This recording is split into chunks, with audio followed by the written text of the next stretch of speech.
As we have learned in Genesis 1:27, since God created humans in His image, so as humans, we possess intelligence, the capacity to think and reason. It means, as humans, we are not only sentient beings, but we are rational beings as well. For today's video, we will talking about the cognitive processes, the schema, assimilation, accommodation, and equilibration. Alam nyo ba na ang bawat isa sa atin ay may superpower? Ano yon? Hindi mo lang siguro napapansin, pero palagi mo ito ginagamit sa araw-araw na pamumuhay habang nakikipag-usap, nag-aaral, o natututo ng bagong kasanayan. Ang tinutukoy ko ay ang ating isip o cognitive processes. So ano nga ba ang cognitive processes na ito?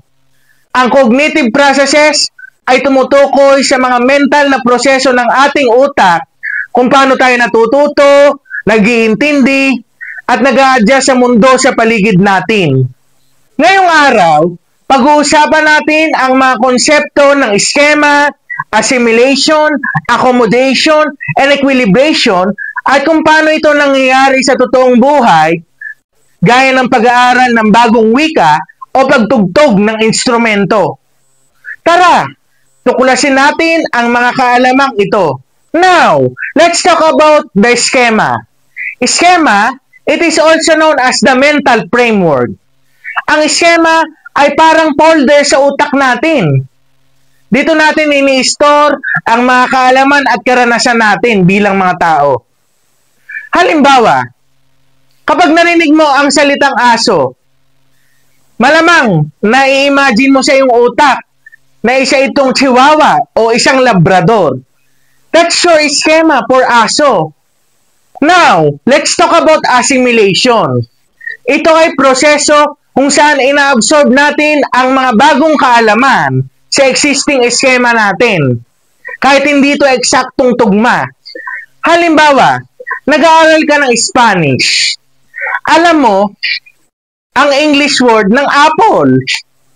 Sa Spanish, ito ay nangangulugang manzana. So, nilagay mo lang yung bagong knowledge na natutunan mo sa Spanish sa existing knowledge mo about apple. Apple means manzana in Spanish. Oh, that's assimilation. Kumbaga, kumuha ka ng bagong kaalaman, in-assimilate mo. O kaya, nilagay mo sa existing schema mo na apple. Manzana, apple, gets. Ay, teka lang. Kailangan kong baguhin ito. Diyan papasok ang accommodation. Paano kung ang mga bagong information na nakalap mo ay hindi nakasya sa existing schema? Diyan papasok ang accommodation. Na kung saan, kailangan natin baguhin ang schema para mapit ang mga information. Halimbawa, sanay ka na magpatugtog ng gitara. Napakagaling mo magpatugtog ng gitara. Pero nagdesisyon ka na matuto ng violin, pagpapatugtog ng violin.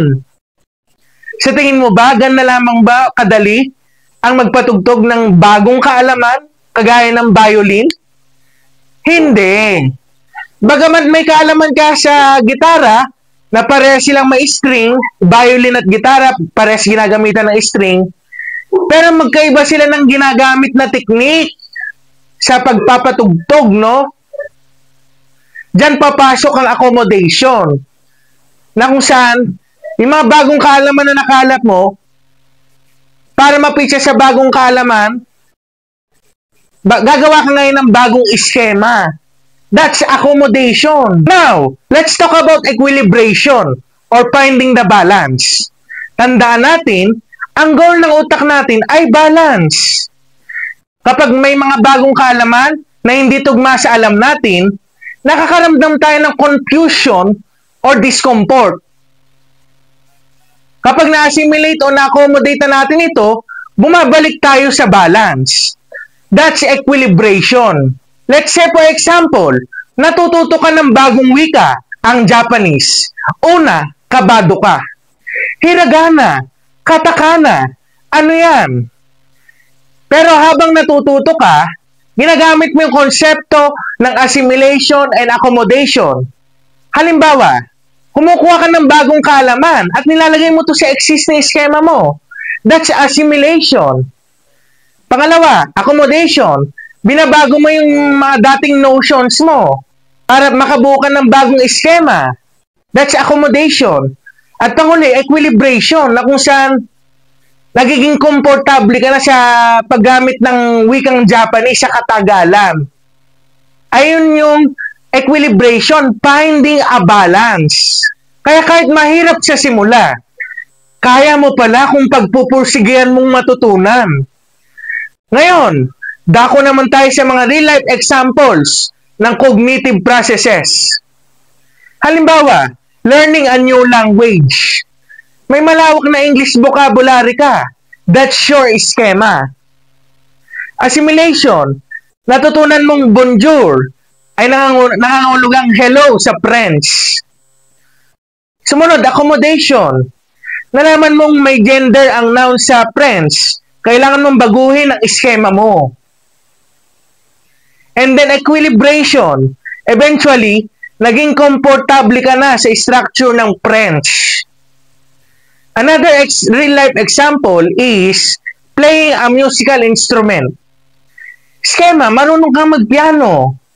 Yun yung nakaimbak na kaalaman at karanasan mo. Assimilation. Natutunan mong ang C note sa piano ay katulad din ng C sa recorder. Accommodation. Pero iba ang fingering sa recorder. So you adjust. And then equilibration. Pag nasanay ka na, you can switch instruments with ease. Yun yung equilibration. Finding a balance. So next time na mahirapan ka sa bagong lesson, bagong skill, o bagong experience, remember this. Natural lang na mahirapan ka sa una. That means your brain is working. Through the process of assimilation, accommodation, and equilibration, you're not just learning, you are growing. So embrace the challenge. Kasi sa bawat adjustment ng schema mo, mas lumalawak ang mundo mo. Maraming salamat at keep learning.